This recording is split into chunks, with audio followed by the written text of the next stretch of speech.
which is part of our medical TV health and wellness series of talk shows and conversations. Today, I want to reintroduce you to my good friend and client, Mark Colo.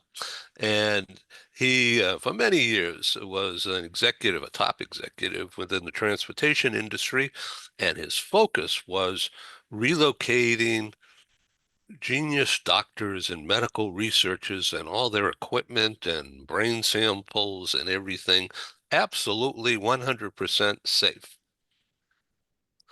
And to that extent, he became famous Yeah. within the stem cell industry and everything else, with giant size medical geniuses asking for Mark's help. And he gave it time after time. Mark Colo has become chairman of the patient advisory board for a startup company, a medical research company located here in San Diego. Mark, tell us the name of the company, please. Yes, the company is KENAI Biotechnology, And that's spelled KENAI. KENAI, correct. Okay, and this is therapeutics, and it has to do with brain research. Is that it? Brain, Molecules and it things like is that? it is to deal with brain research, but it's also in the future. The end goal in the future, we're going to have off-the-shelf drugs available for patients that will have a vetted pharmaceutical product that will help that person overcome uh, Parkinson's and overcome the difficulties of living with Parkinson's. I don't know yet. We don't know if it's going to be a cure-all, or we don't know how soon we'll have a solution. It's bound to be a little bit longer, but we're hopeful it'll be not too long. And we're just excited about that we're on a path that we feel is a sure path. And it has so much research and backing behind it. We got funded for about $80 million in funds for this venture. And we had a great team built, got some great intelligent men who know a lot about running a business and know a lot about Parkinson's, and they're just great resources. And I Okay, think, so you are a patient yourself for many years correct. now. 14 years, is it, or is it 16? No, it's been 20 years almost, Oh my God. Yeah. long Okay. time. Yeah, okay. And so you are dealing with that, but because of you and your personality and your mission, and I'm in the public relations business, so I'm going to make everything sound wonderful. But you are on a concerted effort.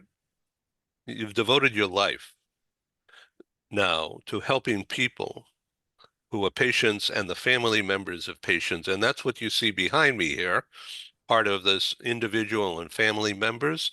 This is what Mark created and some years ago, and he's now is full circle, bringing it forward with this new position as chairman of the Patient Advisory Board for KENAI Therapeutics. And Mark, please correct me if I'm wrong, but uh, individuals who are patients and the family members, everybody's impacted, right? Everybody is impacted, and it impacts everybody differently. I mean, some people I think are just born to be caregivers. Uh, that is one of the hardest jobs I can imagine, is being an ongoing 24/7 caretaker. It's not easy. And just the expenses alone that a family will incur when a primary breadwinner in the home gets a disease like Parkinson's. You could easily spend 25% of your income just paying the bills and keeping up with the medical bills. It's not easy. So it's a pretty daunting challenge to have to face. So you call this like this graphic thing behind me here, and I'll try to get out of the way here, is the perimeter of hope.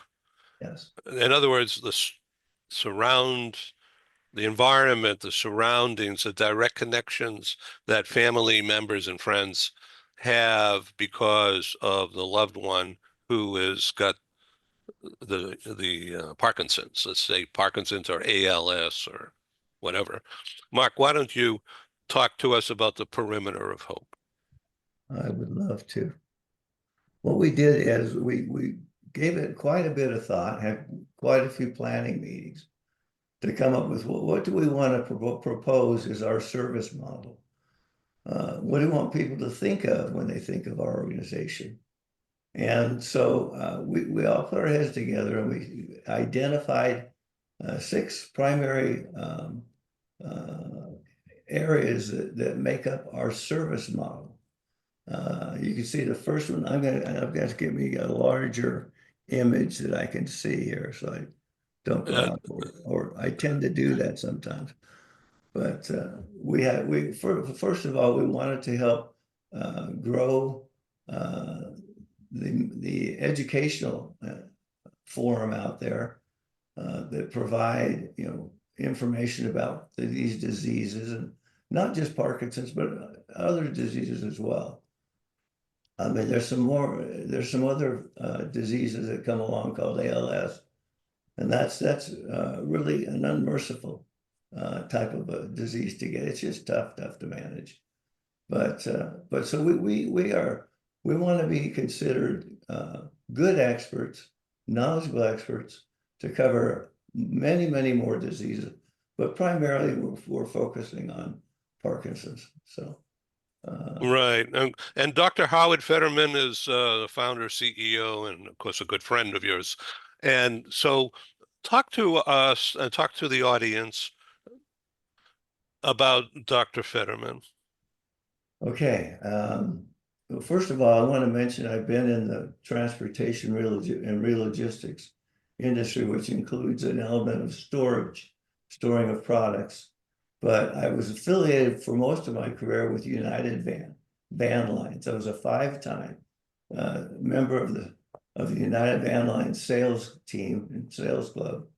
And that was over a period of about, well, probably about 20 years, in fact. I worked for about six different major van lines. Most of my time was with United. That's where had most of my success. And I met Howard because one of my clients at the time was a company or a group called UC Irvine. It's one of the largest universities in California and in the nation for that matter. And I did primarily, I moved executives all around the country for these incoming scientists or faculty member or staff members who are coming to work at the campus in Irvine, California, where the headquarters is for UC Irvine. And so I got into that position where I got to know a lot of the higher up executives at the campus. I got to know the chancellor, and then I got a call one day from my primary contact who would initiate these move requests. And my client her name was Diane. She said, "Hey, Mark, I need some help." I says, "Oh, sure, Diane. What do you need?" She says, "Well, I've got an executive I'm moving from Georgetown University. He's moving cross country to our campus here. And he's got a laboratory. He has a staff of team members. They're trying to find cures for various neurological diseases. And I just need you to tell me that you can do a lab move and you get it out here in great shape." I said, "Wow, it sounds like a pretty pins and needle opportunity here. I'm excited about it, but wow, what are your concerns about this particular move?" And Diane just out with it. She said, "Well, Mark, I got to tell you candidly, if you mess this up, I'm going to lose my job." So I can see why she was under pressure there a little bit. And I said, wow, Dan, I have done laboratory moves. I'll contact your client, your incoming client, and I'll take care of it. Don't worry about a thing. I said, okay, Mark, because I'm counting on you. So she gave me Howard's number. Howard Federoff was, at the time, he was a director of neurology at Georgetown University. And they had a large division there as well that worked on neurological diseases and such.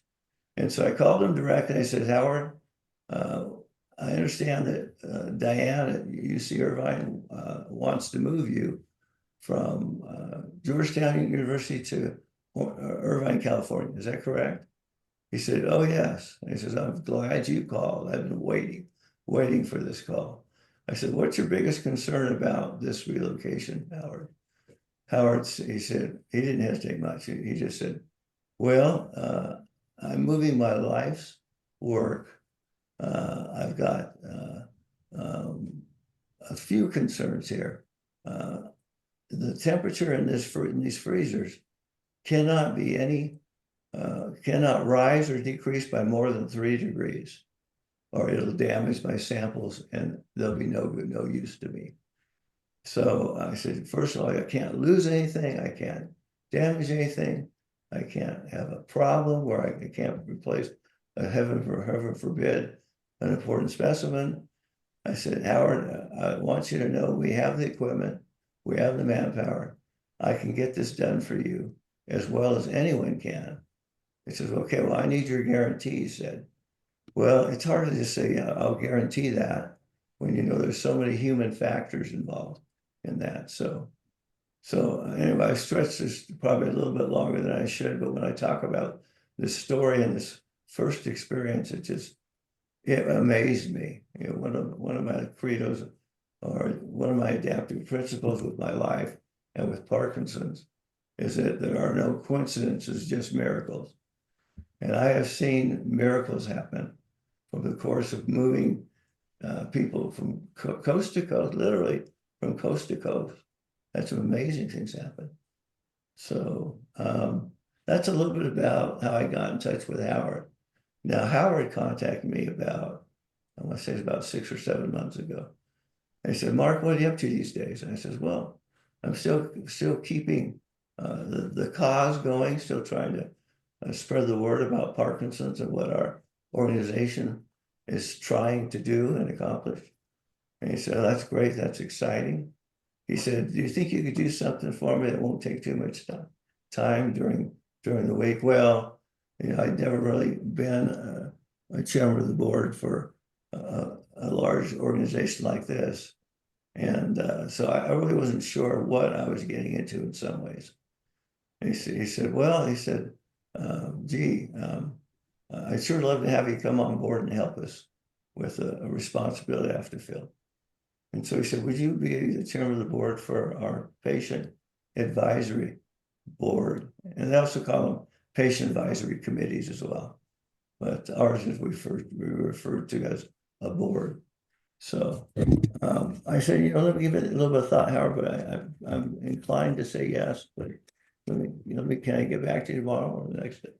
He said, sure. So that's how we started. We've got about 5 board members of our committee. One, is Larry. Ed, you know Larry pretty well. And that's where we're at right now. I'm still going through a steep learning curve in many ways, but I'm passionate about what we're trying to do. And I'm passionate about helping people that are in need of help, you know, and don't know who to turn to. Uh, So let's talk about the perimeter that you see on the screen there. okay.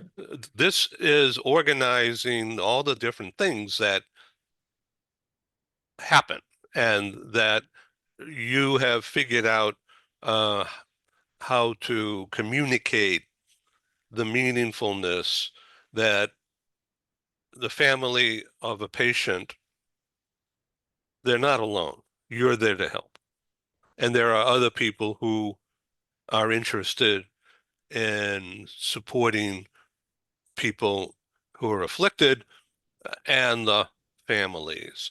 And you figured out there's one, two, three, four, five, six Yeah, buckets, if you will, yeah, uh, buckets of stuff, of information, of helpfulness that you have figured out what you could have used and what others who are less fortunate, they still have the needs. And life can get difficult. So you're there to provide a safety valve. yeah. It really is, for many people, a feeling that they are alone, because these diseases are so complicated. And although these brilliant scientists have found some wonderful support pills and pharmaceutical products to try and help weather the storm and carry these people into a place of hope, a little bit more hope for the future. That's why we named it the perimeter of hope, obviously, because our goal is to build hope around an individual who might all of a sudden feel it's hopeless. And it's never hopeless, never hopeless. And we've done some things for people. They were so thankful. We had a young lady that she was going to college. She had gone through a divorce. She had a young son, and the son wanted to go to college. And they wanted to go to a college that was based in California. And so we contacted them, talked to them about about her son and how much education he has, how much he needs to get his degree. And we found out during the course of talking to her that her son had autism, and he had it for sometimes they don't even know somebody has autism until it pops up somewhere down the road. But he had the symptoms were clear that he had autism. So he was having a hard time going back to school because his mother was working full time now to pay the bills. And so we ended up paying for and making a donation to her for all her own tuition so she could go back and finish her degree and for all of the expenses for her son that had the autism. And eh, we did things for her and her son that are things I'm convinced could not have done by anyone else or in any way nearly as well as we did it. And so she wrote us a nice letter. I'll send that to you, Ed. I think I've sent it to you before, but great testimonial letter about how we stepped up to the plate. We helped her. We're the only resource close to that could have done that for them. And it's just great. It's a great example of helping one of these patients. So everybody out there, if you know someone who has Parkinson's, uh, reach out to Mark. Mark David Colo, that's Colo, Mark David Colo at gmail.com. Or you can reach out to me and I can connect you with Mark. My email is publisher at global business, one word, globalbusiness.media, media, publisher at globalbusiness.media, and I'll be glad to make an intro or referral. But you need to look at this chart closer up by contacting Mark. He'll send you all the material and information. There's help out there. Again, my job is a public relations guy, and Mark Colo is the brains and the energy behind the perimeter of help. Mark, thank you very much for being on Global Business News TV. The series again is To Life. Thank you, Ed. It's always enjoyable to be with you. Thank you, sir. Enjoy, I enjoy our friendship and look forward to Yeah, our great. next talk. Peace. All right, bye-bye. Thank you. Bye bye. Thanks.